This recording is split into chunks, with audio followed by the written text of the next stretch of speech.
या सगळेजण आले आणि पैसे वाटत होते असा आरोप केला. त्यांना आरोप करायला काय, त्या वाटेल तसे आरोप करणार. ती बोगसच लोक आहेत, दोघंही भाऊ बोगस आहेत, त्यामुळे ते वाटेल तसे आरोप करणार.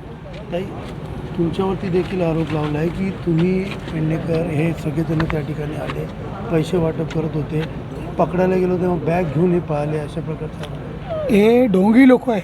हे पूर्ण डोंबिवलीमध्ये माहिती आहे, हे ढोंगी लोक आहेत. आज जो नाटेकर तो बिचारा कधी कोणाच्यामध्ये नसायचा, त्या माणसाला ह्या लोकांनी कोयत्याने मारलेलं आहे. अक्षरशः त्याच्या डोक्याची आज नस तुटलेली आहे. एम्स हॉस्पिटलला तो ॲडमिट आहे. यांची गुंडगिरी कुठंतरी थांबली पाहिजे आणि नागरिकांना पण समजलं पाहिजे की हे दहशतीखाली लोकांना घाबरवून ठेवतात. आज एवढी वर्ष त्या प्रभागामध्ये नगरसेवक होते, लोकांना दहशतीखाली ठेवूनच, लोकांना साड्या आणि पैसे वाटूनच.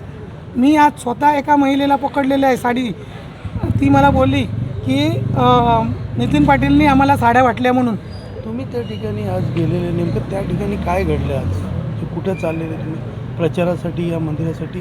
काय नेमकं थांबवले? कसा हा वाद सुरू झाला? नाही, तो वाद ते लोक काहीतरी त्यांना आमंत्रण होतं नाटेकरला वगैरे, म्हणून तिथे ते लोक गेलेले होते आमंत्रणसाठी, पूजेसाठी.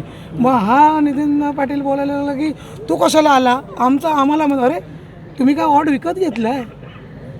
असं नाही ना, तो पण उमेदवार आहे. नागरिकांनी बोलवल्याच्या नंतर तो जाणारच, साहजिकच आहे ते. पण ह्याचा अर्थ असं नाही ना की तुम्ही दहशत मागवाल, तुम्ही गुंडगिरी कराल.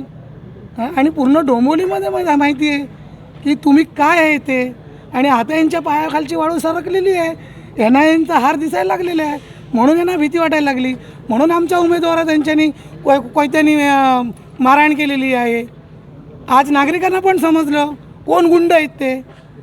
आज भाजपवर हे टीका करत होते, आज कल्याण डोंबिवलीला समजलं की गुंडगिरी कोण करत आहे ते. दुसऱ्यांदा आरोप लावला. आणि नाटेकरांवर काय केसेस नाही कुठच्या पोलीस स्टेशनला, हेच गुंड आहेत, यांच्यावरच केसेस आहे. यांच्यावर, यांच्या बायकोवर पण केसेस आहे.